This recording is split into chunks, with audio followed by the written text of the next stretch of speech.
Happy Friday, biologists. So today is April 3rd. It is our final day for this week. So let's jump right into it. So as always, here is what we're doing for the day. So we're still talking about meiosis and how traits are being passed down with our standard. Our objective for today is to understand that cells store and use genetic information to guide their function. So we're going to be talking about Punnett squares and showing how genotypes determine phenotypes. And if you don't know what that means, don't worry, we're going to go over it. And as always, here's my contact information at the bottom. So if you look on page 9 of your guys' packets, we have a lot of vocab to go over. Don't be scared. We just need these are important vocabulary words. It's important for us to be able to speak like scientists and speak like biologists because you guys are taking the MCAS or other tests or just talking about biology in general, it's really important to have the vocabulary so that you know what's going on. So we're just going to go over some vocabulary. You guys should be writing this down, either written or typing it as needed. All of this is from biologyonline.com here. I just took some definitions from here, and you can see in this video, you can actually click on, in this PowerPoint, you can actually click on these definitions. So if you say, hey, this one, dominant, says it's an allele or a gene, blah, blah, blah, that is expressed in an organism phenotype. All the blue words you can actually click on, and then you can go to what that means. So some of these words are going to be defined, some of these aren't. I kept these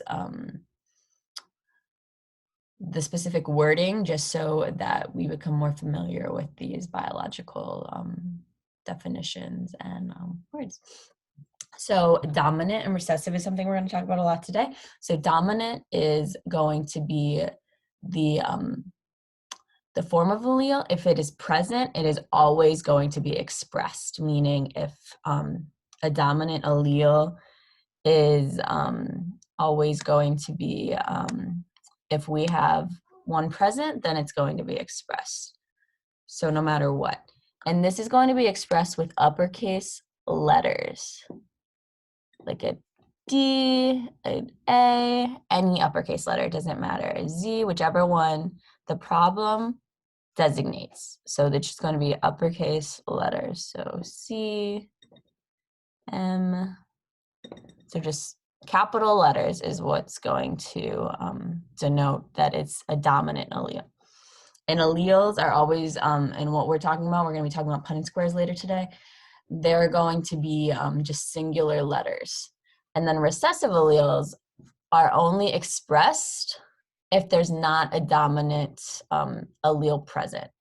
So these will be lowercase letters like D, small a, small d, small c, and m, small m. So those are going to be expressed using lowercase letters, so non-capital letters. And those traits are only going to be seen in an organism if dominant alleles are present. So it needs to be what we're going to move on to, homozygous recessive. So homozygous is talking about that both copies of the alleles are the same. So it would be D, D, D, D, M, M,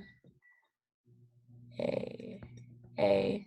So both copies of these alleles are going to be the exact same.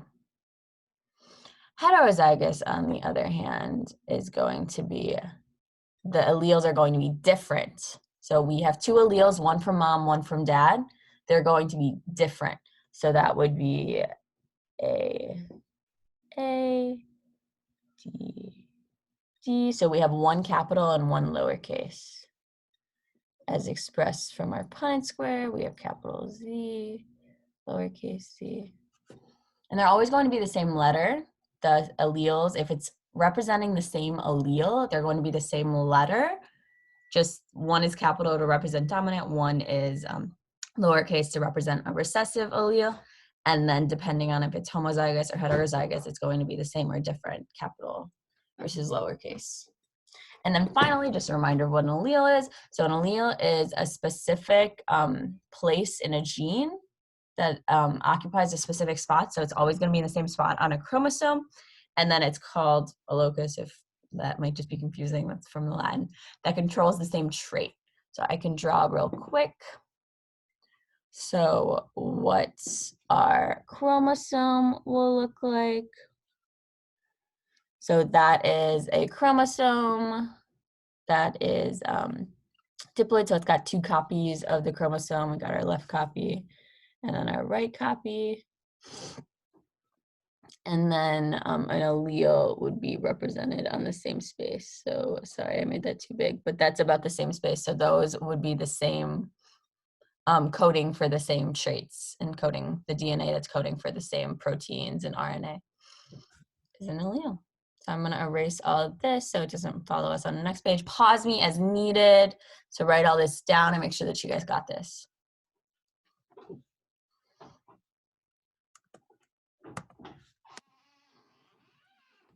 Okay, and now we're going to move on to a little bit, I believe this is on the next page, page 9 or 10. Let me double check for you guys. So we should have completed up until about, oh, okay, so about 9. We only have 2 more definitions on page 9. So now we have genotype. So genotype is the set of genes in an organism. And that can be contrasted with phenotype, which is going to be these observable characteristics of an organism that are both represented by our genotype. So it's affected by our genotype and our environment. So it's going to be affected by the genetic traits. So it's affected by our genotype and environment.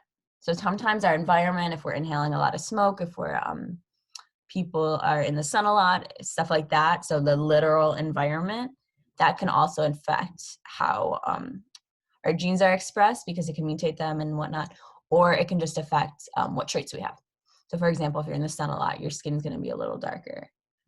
If you're tanning, same thing with different environmental factors. So if you're next to a power plant that is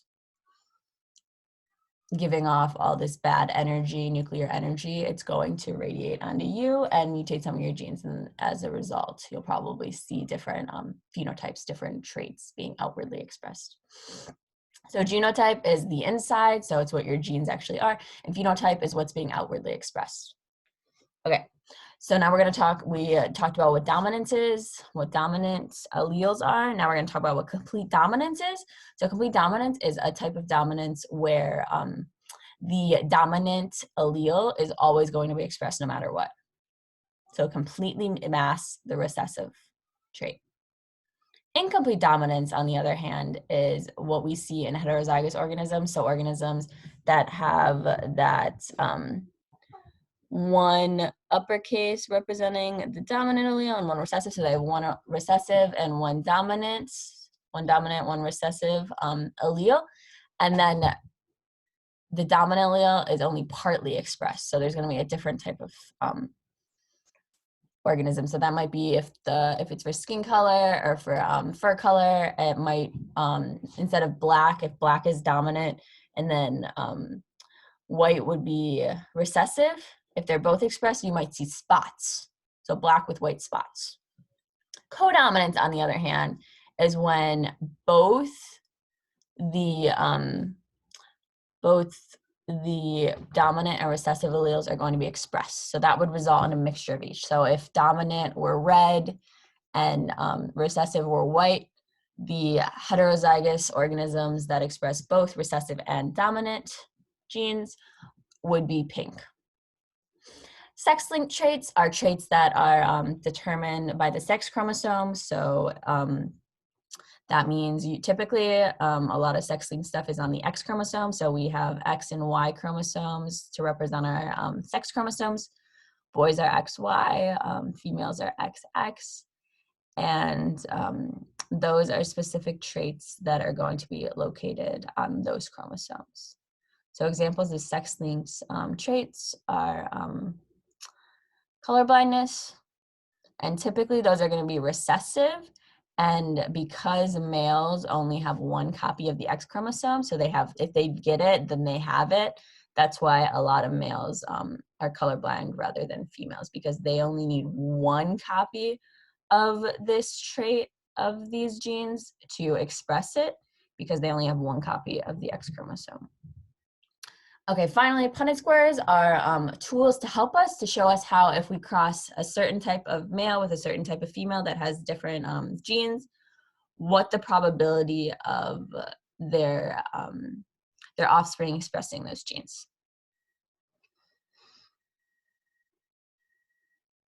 Okay.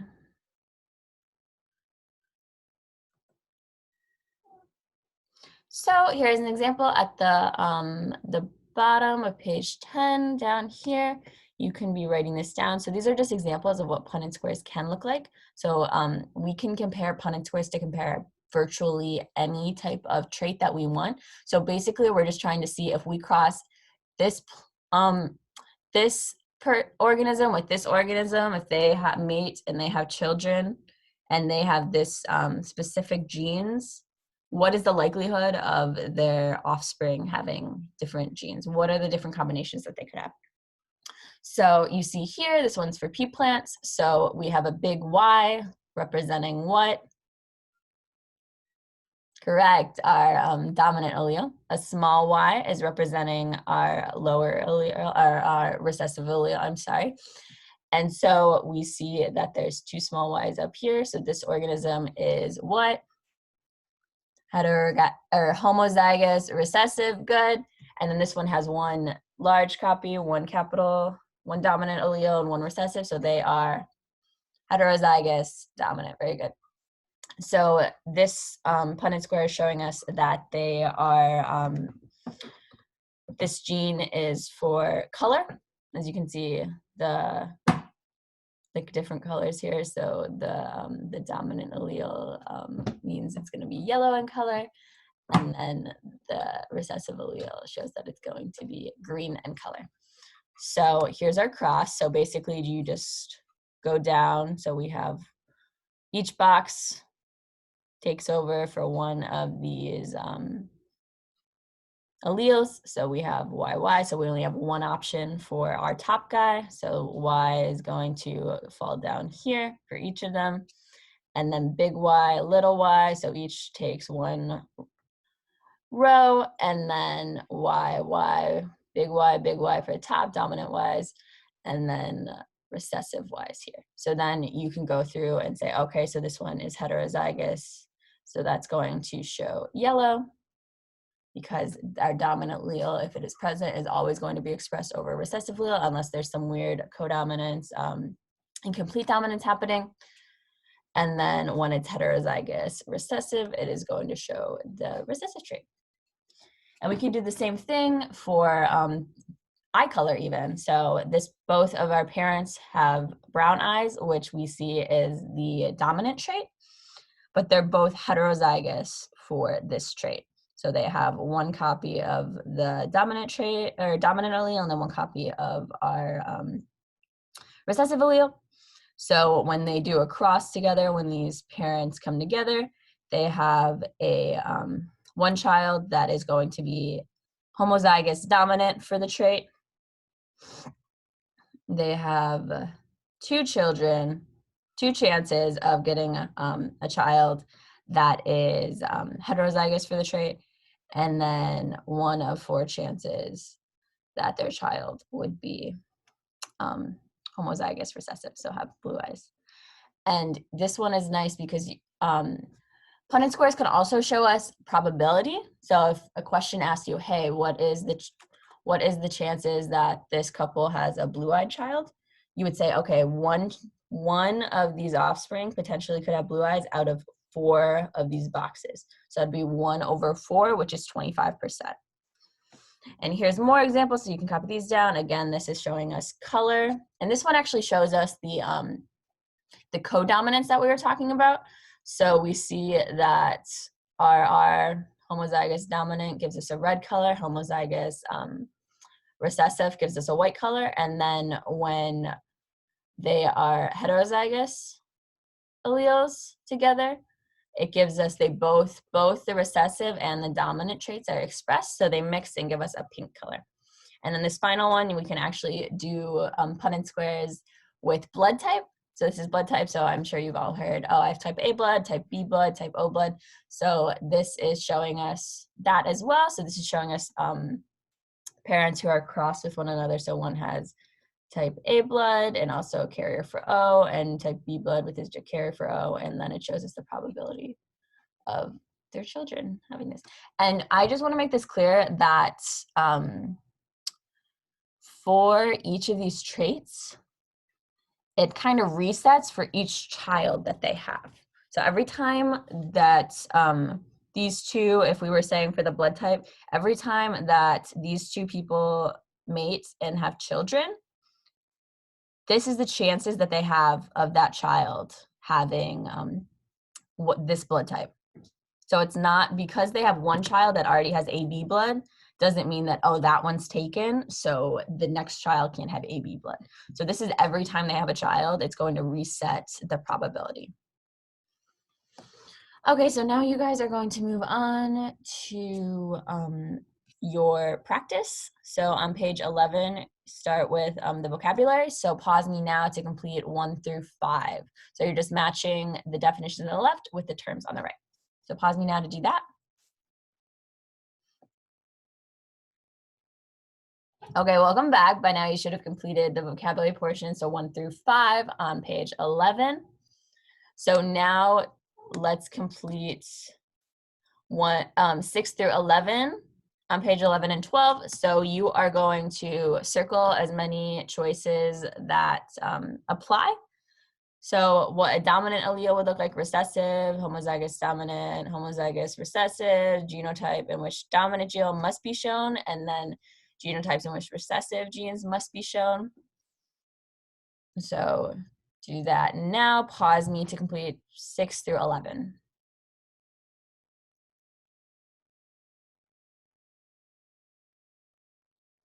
Great, so you guys should be all finished with that. Finally, you should do part B. So let's do 12 and 13. And then we'll do the last few together. Okay, welcome back. So you should have completed up until page 13 on page, number 13 on page 12 of your packet. So now we're going to go through 14, 15 together, and then you'll do the rest on your own. So 14, it shows, okay, so the way that we would go through this is in corn plants, normal height N, so it gives us what our dominant allele is, so it's capital N, is dominant to short height lowercase n, so it gives us our recessive allele. So complete these 4 Punnett squares showing different crosses, then shade red all the homozygous dominant offspring, shade green all the heterozygous, leave all the homozygous recessive offspring unshaded. So pause me now, I'll give you time to do this, and then we'll go over it together.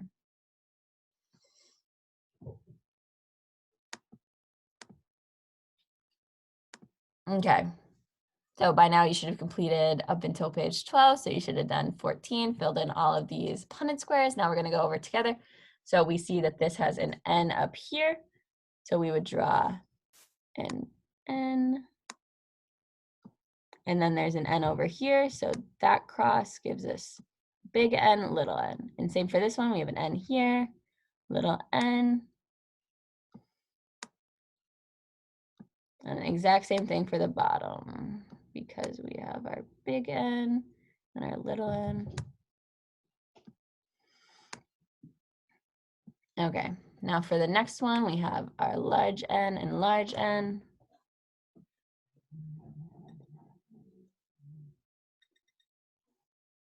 Okay, I'm gonna go through this kind of fast because I don't want this video to be too long, and then you guys can check it and then ask questions if you have any.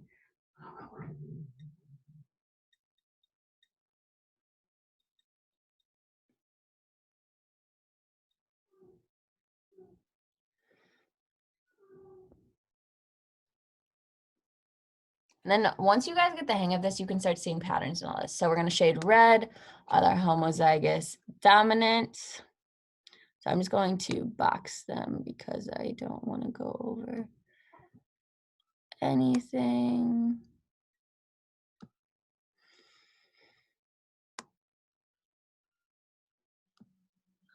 And that's all our homozygous dominant. And then shade green, all our heterozygous. That means we have one copy of each. So I'm shading any mixed copies of our gene. And remember, this is the probability that our offspring are going to express certain traits.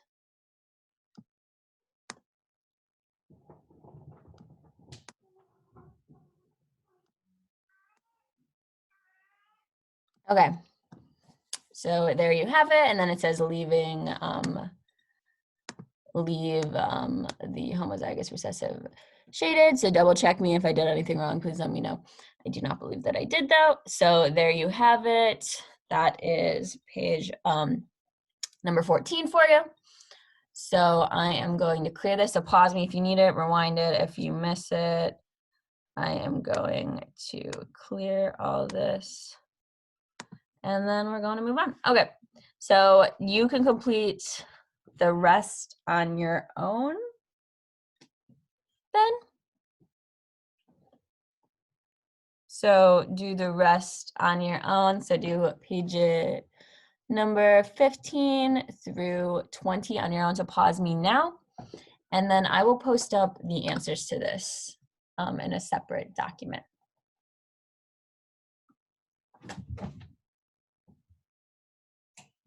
Okay, so you should have completed your entire packet up till page 15. You should have just completed 15 through 20 of your packet. Make sure you guys are emailing these to me so I see what we're doing, and then I can give you guys credit for these. So yeah, congratulations on completing your entire packet. Good work. Just a little look ahead. So we're going to have our mini QPA next week, probably starting it on Friday. So make sure you guys are here for that and that you're getting all the updates. And then as always, this is my contact information. Please contact me if you have any questions or concerns at all. See you guys next time. Have a great weekend.